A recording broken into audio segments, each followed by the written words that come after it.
What is it like being a Jamaican in Barbados? Hi, I'm Xavier Murphy, the founder of Jamaicans.com. Today in Jamaicans to the World, I talk to Taitu Heron, who lives in Barbados. Welcome, Taitu. How are you? Hi, welcome, Xavier. So good to be here.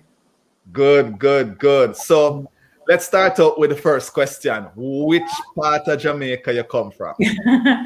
I'm a Kingstonian from Kingston. Okay. All right. My parents are originally from somewhere else, but Manchester and Trelawney, respectively, but I'm born and grew in Kingston. All right. All right. So tell us your story and how did you end up in Barbados? This is my second time living in Barbados. Again, it's through work. I was job hunting and I didn't cast my net only in Jamaica. I decided to cast it wider. And so when I was looking for a job, this would have been about 2017, going to 2018. I decided to look outside of Jamaica, particularly in the region, because I wasn't interested in migrating to the US or to Canada or to England. That's not where I was at that time. Okay. And I wanted somewhere more familiar. So I applied to jobs in different parts of the region and I got the one here. So that was it. So familiar, right? It's a Caribbean. And I want people to understand that even though we're in the Caribbean and some things may be familiar, some things are also unfamiliar. Some things are different in terms of the Bajan culture and the Jamaican culture. Mm-hmm. And so tell me some of the things that from a people perspective, what's a little different you find with the people in Barbados and the people in Jamaica? Different, very different. I would say Jamaicans are more extroverted, more forthright. Barbadians are introverted and more, it's a bit more than polite, but they're more amenable in conversation. I think they're more sociable. Sometimes they're more the way in which we communicate is quite different. I find they're indirect, we're direct. So sometimes things can be lost in translation. I do remember a friend coming to Barbados, and a friend of mine who her friend and said, Jamaicans going to tell you directly right away. And he said he loved that because he studied at UWI in Jamaica, Bajan. And so he says, yeah, it's a little different here. We are, as you said, a little bit more indirect. Yeah. Indirect. You have to find yourself listening more. You have to listen more. And what do you think of that? Does that, was that a change for you, a major change for you in terms of, the people you're now around are a little bit less direct? Did you find that difficult, or did you find that challenging, or? In some ways, yes, but I think it changes over time. Like the longer you're here, the more you understand how people communicate, and then it also relates to trust. The longer you're here and the more you meet people and engage with them and move in social spaces and develop your own network, then I guess you could say they become more direct. You get the real Bajan coming out, But. So on that note, there is kind of a sense on Twitter, you follow some of these battles. Okay. Yeah. Jamaica versus Barbados versus Jamaica. Mm-hmm. And you're there, you're on the ground, and you're seeing this develop, you're seeing this happen. Mm-hmm. The big one was the Jamaicans said Rihanna was born in. Oh yeah, and yes, I remember that one. Even Wikipedia and even Google got confused. What was that like on the ground there in Barbados. I found it funny. Yeah, I found it quite funny, especially the responses on both sides, because some people took it for what it was. It was just a lot of bantering, but like hard bantering. You know, we ramp rough. So if you don't understand how Jamaicans can really ramp rough, and we don't really mean it at the end of the day, it's just we're joking, but we really ramp rough. So, but on both sides, you know, some people definitely got annoyed about it, and you know, and they should. They hold hard and fast to Rihanna. I love Rihanna too, as we all do. But it wasn't extreme, but I fancy we ramp rough, and a lot of it is like based on. I find that the things that Jamaicans know about Barbados is stereotypical, and the things that Barbadians know about Jamaicans is also stereotypical. It's based on what's in the news. It's based on what they know about the music. So it's you know, it's jumps off of that. So sometimes the tensions might even be rooted in a certain just very limited knowledge, you know, and then at the Jamaican, if I egg in the red to it. But yeah. You make a good point there. What are some of the things you find? Because, you know, yeah, you're a Jamaican there. What are some of the things you find that Bajans, and I hope I'm using the term, you say Barbadians, I say Bajan. It's both. It's both. Is really more the local way of saying. Yeah, okay. What do they find? You find that they're stereotyping of Jamaicans, and what do you find on the flip side? If you have one thing to think about. The stereotyping, I think it's based on dancehall. Most of it, I would say, the stereotyping comes out of dancehall, you know, and a little bit probably out of the tourist culture, you know, that we smoke ganja. Everybody smoke ganja, you know. But I think most of it comes from out of the dancehall culture, and dancehall is very popular here too. I think sometimes things come out of the news, you know, because we have high poverty levels and we have things like trafficking and unfortunately that kind of thing where some of the most vulnerable people in Jamaica who might have to leave Jamaica for whatever reasons, and they get involved in the drug trade and they get involved in trafficking along the Jamaica, Haiti, Dominican Republic, Barbados corridor. People get arrested, you know. And if it's a Jamaican name called, you know, unfortunately, you're going to hear the Jamaican, and you're like, oh, Lord. You know?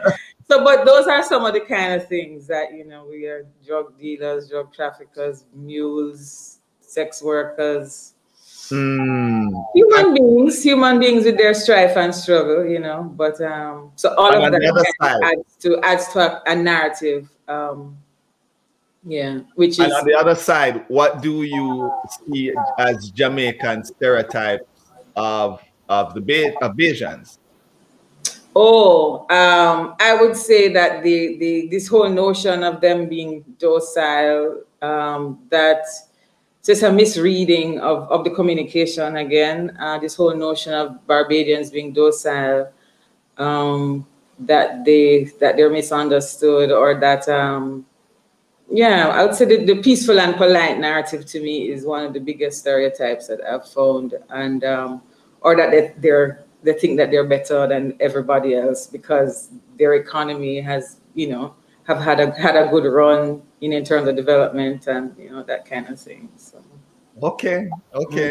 I mean, my experience has probably not been that.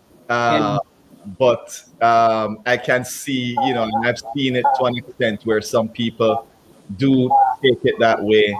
And but I don't, you know, they'll say what they have to say. And I'm very passionate.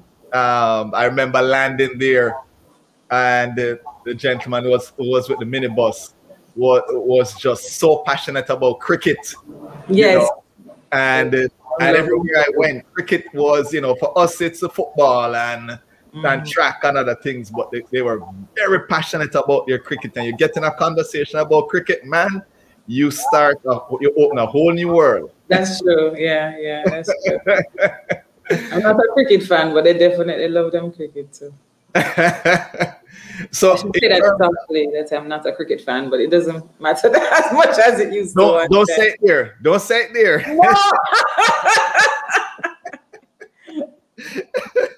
So, you know, again, we have this impression that it's a Caribbean, the food is the same, right? You know, they have their everybody have their own culture, their own style of food and so on. So talk to me. Tell me a little bit about your experience with Bajan food. I know the flying fish and cuckoo. Right, yes, yes. Is a national dish, and you have let me see if I remember the name. Is it oyster? Oysters, you're going to eat fish on. Yes, I've been down there and I eat fish down there. So tell us a little bit about the food and you know, what do you like? You know, again, I know you probably can't get your Jamaican stuff there. Most, not all, but most, because the ingredients are the same. It's just that the dishes might be prepared in different ways. You know, because of the historical similarity and what dishes we made out of the slave provisions, you know, really and truly. So there is one here called pickled breadfruit, which I really like. It's eaten with a pork dish, which of course I don't touch. But there's one here, pickled breadfruit, which is just as it says, you know, pickled breadfruit with onions and vinegar and pepper and cucumber. I really like that one. There's also a sweet potato pie, which I've never heard of before. I didn't try it until I got here. It's typically served on a Sunday, a typical Bajan Sunday dinner. I quite like that. It has they add pineapple juice to it. I don't know what it is exactly, but it has a really sweet flavor, and I do like sweet potato pie, I must say. Wow. And we don't make sweet potato pie, you know. It's a very different. So I like that one. They eat a lot of fish, marlin, dolphin, kingfish, tuna. I love, so it's a lot of steak fishes, and I like that. I do like that. Grilled, baked, fried, whatever. So that's nice too. Macaroni pie, I'm not a fan of, not because I don't eat macaroni pie or macaroni and cheese as we call it, but because I don't eat dairy products. So okay, I see. Right, yeah. But that sweet potato pie sound interesting because it's almost like, you know, for us, even though I had a battle online the other day where, you know, sweet potato pudding gets a lot of credit. I had a battle the other day and I said bread pudding is on par with it, and some people beat bread pudding. Anyway, no, Xavier. Nah. Bread pudding is good. It's underrated. Yes, but it's not like sweet potato pudding. All right. Wait, let's not go there. I'm not going back to on this. but you know, that sounds very interesting in terms of the you know, kind of similarity. We love our sweet potato pudding on a Sunday, especially. And if we can get down a pudding man, we have the best pudding right there in a Priory. yeah. You know, that would be good. I'm going to move on from food, and I'm going to talk a little bit about in terms of the music there. You know, what you hear on the radio, what you're listening to. Is it basically very similar to Jamaica, or you're getting a little bit more of your soca, your calypso, as we may call it, or you know, what's playing? You get more. You definitely get. So you will hear dancehall and reggae on the radio and so on, but you definitely get more soca and their soca, bashment soca, which is really cool. What's bashment soca? What's bashment soca? Don't put me on spot. I don't know if I can define it. Is it more the party? It's like soca dancehall soca. It's like, but it's typically Bajan, and the beat is very different. I love it. Don't ask me to sing a song, please. Just look up Little Rick or Mole or Lead Pipe.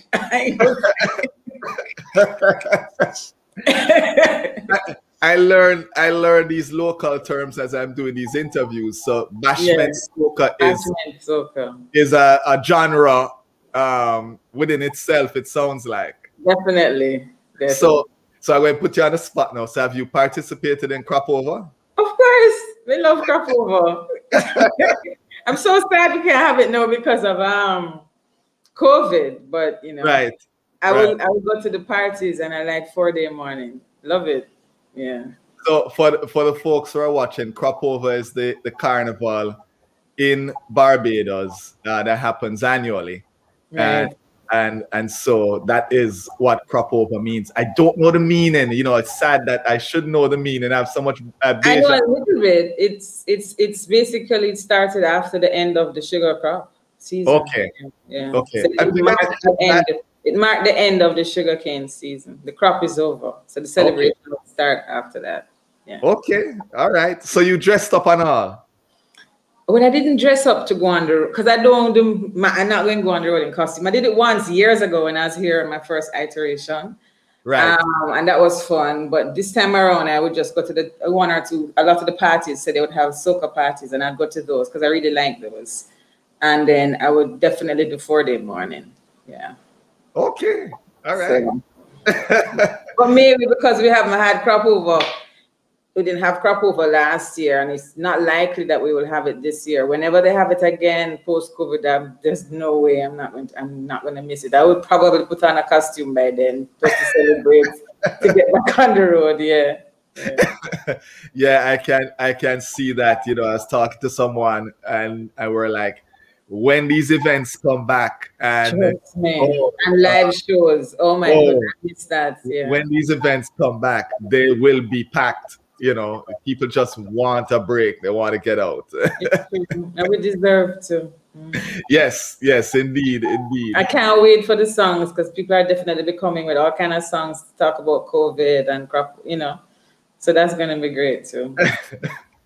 So in terms of places, you know, where would you say, or what would you say is a place or experience if you come to Barbados? You must either go see this, or I would recommend making sure you experience this. Okay. That's not touristy. Like you're not going to see it on a 10 best places. It can be anything. I know, you know, I mean, I've visited 3 times. Right. And I would say, you know, that rock out there, don't remember where it is, but it's on the other side. In Bathsheba and Cattle Wash on the East Coast. Right. That rock, it was just amazing kind of scene for me. Yeah. But again, you may say, listen, it's not a tourist experience. I like seeing this, or this is. Well, for me, I like bays. I like discovering bays. There are these small bays in different parts of the island, and the topography the geography is very different because it's the only island in the Caribbean that's not volcanic. So it's very interesting. Every parish has a different kind of landscape, and I find that it's just very interesting that each parish has its own kind of landscape. So, but I like coves and bays. I like the bays in particular, so I look out for bays. And even yesterday was a Heroes Day, was a public holiday, so I went looking for a bay. I went to visit a bay that I had not been to before. I went to Cove Bay and Little Bay in St. Lucie, was the northern part of the island. So I really like that, and it was off the beaten track, a picnic area for a lot of people in that part of the island. And I see 1 or 2 tourists too, but I really like that. So I'll visit bays, Bottom Bay, one that I found out about a couple of months ago, Shark Hole in St. Philip, which is amazing as well. That was really amazing. So yeah. Good. So let me ask you this: you mentioned tourists. Yeah. And, I know the island. I don't know how it stays in terms of folks, and you know, I believe there's a lot of Jamaicans there, right? And tourists. But I remember this term somebody said to me, and because of the buildings and because of the way it is, and it says it's like Little London. You know. I don't know. I heard it before and I didn't get it.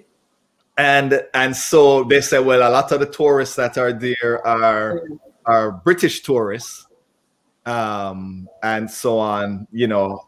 So I don't know if you have heard or kind of get that sense of why it is called Little London. I personally think that it's because of the weather, the rain. Mm-hmm. The rainfall is very intermittent here. You can plan your life with the rain, whereas in my experience in Kingston, you can't plan your life with rain. If the rain is coming, it's torrential, it's for hours. You have to sort yourself out. Whereas here, the rain is intermittent, you know, and it doesn't fall very heavily for very long. That's my experience. Since I don't know if it used to be different before. I've been here 2.5 years, but so it reminds me, to be honest, of the rain in England. You know. Okay. That's just my theory. You know, I don't know. It's not based on anything scientific. So the Jamaicans, I'm like, oh, the rain falling. You might just keep going. It's gonna stop in half an hour. You know, and you know, so yeah, and it doesn't rain very hard either. Yeah. Okay, I see. So the Jamaicans there, do they have like an association? Do they have like, you know, for independence, like a gala or a get together? Do they have that? There is an association, Jambar, Jamaicans in Barbados. Yeah, I'm not an active member, but I do participate in activities once in a while, like if they have a drive to support somebody or new persons coming in need, you know, information and how to settle and that kind of stuff. I might participate. Yeah. And do they have an independence ball too, or you don't know? It's not a ball. They have an independence line, like a cookout. Okay. Okay. I didn't go this year. I don't remember. You know why I didn't go this year? I was in Jamaica. Okay. Yeah. So, next question, like you mentioned, Jamaica. So when you land, because you said things are different in terms of the food and whatever. So you land in Jamaica. What is the first thing you go get in terms of food? When I go to Jamaica, yes, it's the first thing. I stop at the guy on the strip, the airport strip, to get coconut water. And then later on in the night, I might get pan chicken. For sure. Yeah. So you don't find a good pan chicken there in Barbados? It's not pan chicken. It's just different. Like on Baxter's Road, you'll get fish. It's more fish. Right. Yeah. So no good pan chicken then? No, I need to recommend somebody to come set it up. I'm just kidding. No, listen. But no, there you do. You're not pan chicken. You get jerk chicken. You get jerk chicken, but you won't get pan chicken, which is different. The preparation is different. But I prefer pan chicken to jerk chicken. All right. I see. So if we come in there, we need to sneak in some pan chicken. Yes, you do. Bring some pan chicken. Yes, you do. And hard. Well, they have the hard dough bread. I'm sure they have the hard dough bread. Me no see it nowhere. But then I don't eat white flour, so I. Okay. So you're not really looking. You're not looking for that. And even when I get the pan chicken, I don't eat it. I'll take out the bread. I see. So winding down. Yes. What would you recommend if somebody was saying, I'm looking to come and live and work in Barbados, I'm Jamaican? What would be the number one thing you said to them in terms of advice? What advice would you give them? I would say they should sort out their CARICOM skill certificate before coming here, at least start the process of application before, because between the bureaucracy in Jamaica and the bureaucracy in Barbados, it takes a while to get organized. So my recommendation would be to start before getting here, depending on where you work. For instance, I work at UA, University of the West Indies open campus. So it was easier for me because I was working for a regional institution that is already accustomed to having staff from different parts of the Caribbean.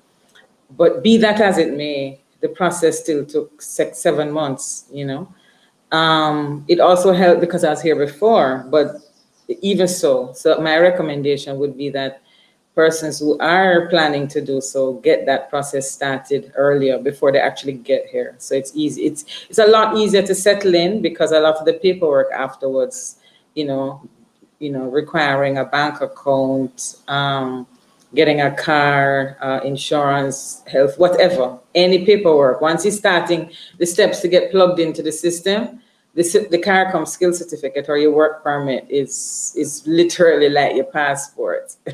I see. Yeah, I see.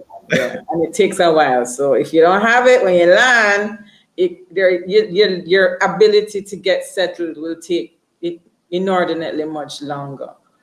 Good advice. Good advice. Yeah. The one thing you miss about Jamaica, what's the one thing you miss the most about Jamaica? I miss my family, and I miss being able to get coffee easily. I cannot get Jamaican coffee here. It is it might seem like a minor thing, but I'm a regular coffee drinker, and I'm very particular about my coffee. I only drink Jamaican coffee for the most part, and I don't resort to Folgers or Maxwell and them kind of dirty water brands.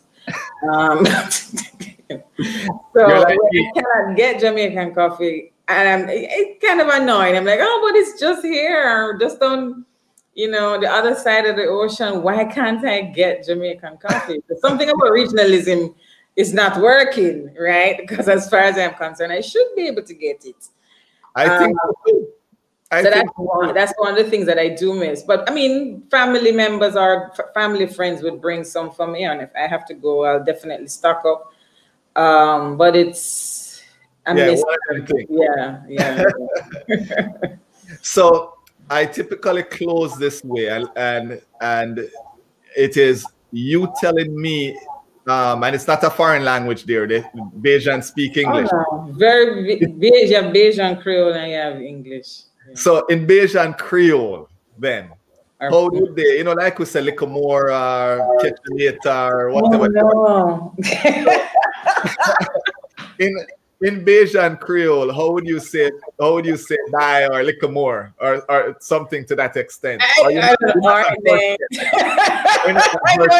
You're putting me on the spot. My Bajan imitation is not the best. I don't need the imitation. I just need the word. Get home safe. They say that a lot. Get home safe. Get home safe. All right. All right then. What's that one?